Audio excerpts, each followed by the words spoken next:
ចាសួស្តីឥឡូវនេះខ្ញុំណែនាំបងប្អូនឲ្យស្គាល់ពីផលិតផលមនុស្សចាស់ឲ្យកាន់តែច្បាស់ផលិតផលមនុស្សចាស់គឺមានអក្សរពីរជួរនៅក្នុងស៊ុមហ៎បងប្អូនណាចាមានសញ្ញាផ្កាយ5ហើយមានពាក្យថា Old Woman Skin One Care សញ្ញាផ្កាយ5ណាបងប្អូនចានេះនៅលើប្រអប់និងនៅលើផលិតផលនីមួយៗគឺមានលក្ខណៈដូចគ្នាទាំងអស់ចាគឺមានពាក្យថា Old Woman អានឹងគេបញ្ជាក់ច្បាស់ណាបងប្អូនណា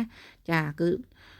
ផ្ដោតទៅលើស្ត្រីដែលមានវ័យចំណាស់ចាប់ពីអាយុ30ឆ្នាំរហូតដល់85ឆ្នាំបងប្អូនងាកមកប្រើចោះអត់ខកចិត្តអត់ខកបំណងទេ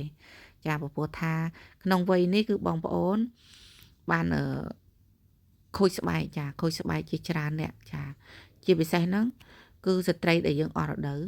ចាគឺងាយខូចងាយ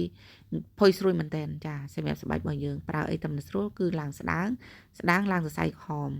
ហើយនឹងជ្រួញខ្មៅស្អាប់នេះគឺជាប្រចាំតែម្ដងចាហើយមានច្រើនមុខក្នុងមួយដូចថាមកផ្ទៃមុខយើងតែមួយគឺមាន3 4មុខចាម្នាក់គឺខូច3 4មុខ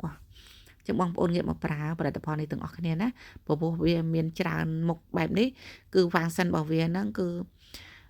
ព្យាបាលផ្សេងពីគ្នាចាគឺគ្រប់ផ្នែកចឹងវាស្អាតបានទាំងព្រមតែម្ដងថាបងប្អូនហ្នឹងមានបញ្ហាអីទេជាប់អាចរុយមុខអាឡែកស៊ីស្ដាងសៃក្រហម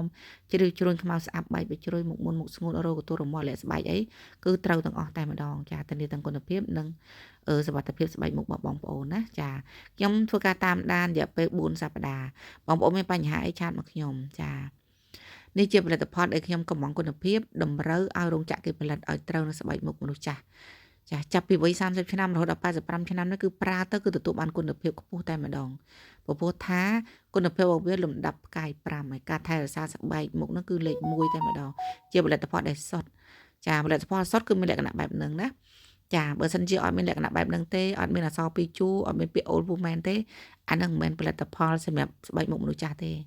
ព្រោះថាខ្ញុំផលិតឡើងមកសម្រាប់តែស្បែកមុខមនុស្សចាស់នេះខ្ញុំបញ្ជាក់ណានេះមានពាក្យថា Old Woman នៅក្នុងស៊ុំចាអកដេឲ្យ Old Woman នៅក្នុងស៊ុំចា